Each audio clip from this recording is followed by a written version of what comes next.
Today, we're talking about the 2026 Florida Gators.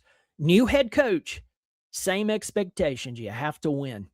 Welcome to another college football podcast. If you love talking college football, I hope you'll subscribe. It is free, and I really do appreciate it. Now, when I think about Florida, I think about Steve Spurrier. I think about Urban Meyer. Of course, Tim Tebow.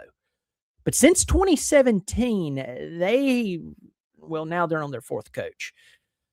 43-year-old John Summerall has his work cut out for him, but this guy's had a meteoric rise just over the past 5 years. I mean, let's go back to 2021. He was the co-defensive coordinator at Kentucky. He got his first head coaching job in 2022 at Troy. He went 11-3. Then the following year, 12-2. Tulane loses their head coach, the guy who gave them all that success, Willie Fritz. Yeah, he left. Who did they call on? John Summerall. In his first season, he went 9-5. Not too bad.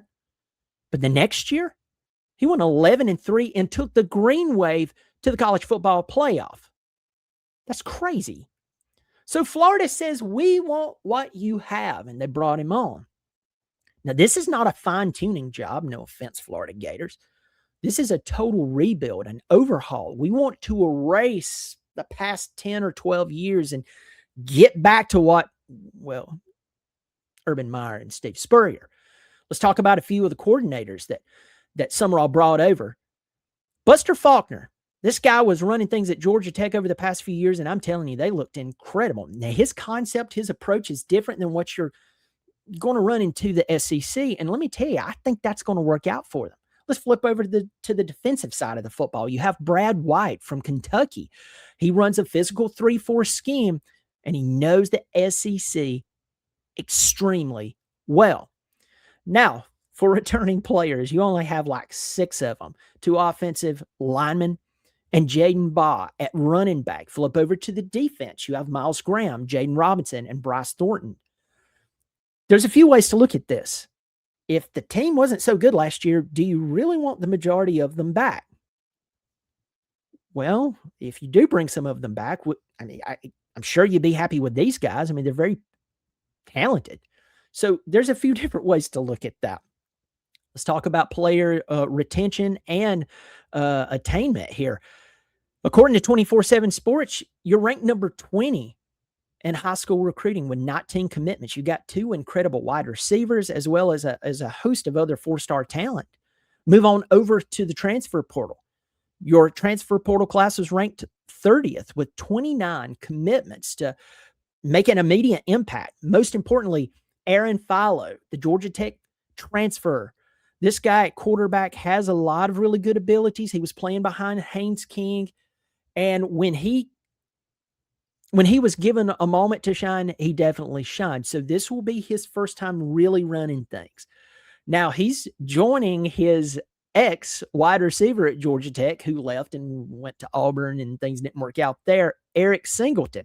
This guy's really talented. Also, Micah Mays out of Wake Forest and many, many more. So there's a lot of good players here to make Florida have the turn maybe a little quicker than what everybody is expecting. I didn't say go to the college football playoff or contend for the SEC, but let's dive into the schedule. You'll see what I'm talking about. So first off, Florida plays Florida Atlantic on September the 5th. This is a really good setup. It's in Gainesville. This is not a massive game. You can get your feet up under you. All of these guys who their boxes, they're not even unpacked within the dorm room or their apartment. They'll get to know each other in a real game setting, but it's not some massive game to where they have to perform immediately. So this works out very well. On September the 12th, Campbell comes to town. Again, another really good practice game that counts towards the whole win-loss, hopefully win side of things. On Saturday, September the 19th, you're at Auburn. Now, look, they have a new head coach. He's trying to stir things up. Auburn hasn't been good for a while. This game is really a toss-up between you two. I think that Summerall has some really good pieces, so this game will tell you a lot about your team and how much those first 2 games helped you grow. On September the 26th, you host Ole Miss. We know what they did last year. We know the talent and the quarterback they have coming back. The key here is that this is at your house. And according to how you performed in the previous 3 games, you definitely could give them a run for their money. You need to take advantage of home field advantage. On October the 3rd, you're at Missouri.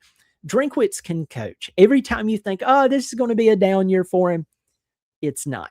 So this is a game to really focus on, really bring your A game, knowing that no matter what happened with Ole Miss, you still have this game, and it's a winnable game. October the 10th, you'll play back in Gainesville against the South Carolina Gamecocks. This team, they have Lenore Sellers, Dylan Stewart, Nick Harbor. Those guys are talented. Now name me the rest of their team. They're going to be tough. But again, you're at your house. If you're building continuity, you can definitely win this game. On October the 17th, you're at Texas. This Texas team has so much money tied up in roster retainment and all this bunch of good stuff, the whole NIL thing. If they win anything less than a national championship this year, it's a letdown. And I think that you could put the pressure on them. I mean, good grief, you beat them last year. So you can go to their house, play them really, really well, and possibly knock them off. It's going to be a tough game. That's going to be a really tough game. On October 24th, you're off.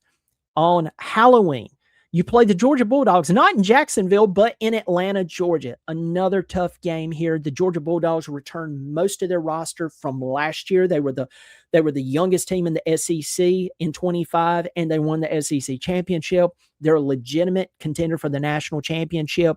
This is a tough game. You just need to go in and play solid football. Keep it close. Don't let them blow you out.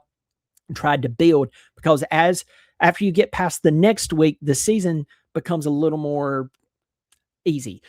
On November the 7th, you play Oklahoma. They're coming to your house. It's nice. You've been away from home for the past few weeks. It's nice to come back home. You play Oklahoma, another team that has their quarterback back, who returns almost all of their starters from last year. That's going to be a tough one. After that, you're at Kentucky on November the 14th. This game, definitely winnable. They have a first-year head coach out of Oregon, so we'll see how that works out, but definitely your team could win that one. On November the 21st, you're playing the post-Diego Pavia Vanderbilt team. How will they be? How is it all going to turn out? This is a really good chance for you to get a W in the win column. Next up, and last game of the year, you're at Florida State. Now, by this time, who knows what their team is going to be like? Much like you, their team is in disarray. Last year, they beat Alabama in the opening game of the year, beat the crap out of them, and then went on to go 5-7. Nothing makes sense in Tallahassee. Nothing's been making sense in Gainesville, except you do have a new head coach. So maybe, just maybe, you go into Tallahassee, and if their season has been bad, you'll have more Gator fans there than you will Seminole fans. We will see how that works out. All right, folks, let me know what you think in the comments section. What should we expect from Florida? What do you expect from Florida? Have you accepted that this is just a total rebuild, and if they can win 6 or 7 games, you'll be totally fine with it? Because, well, recent history. I want to know in the comment sections. Let me know some of the players that I should keep my eye out for. I'd really like to know that. Please pass this along to all your friends. If you like my breakdowns, send it over to your friends on your forums and so on. And I hope you'll subscribe. It's free and it's really easy to do. And I really do appreciate it. You take care of yourselves, and I'll catch you on the next one.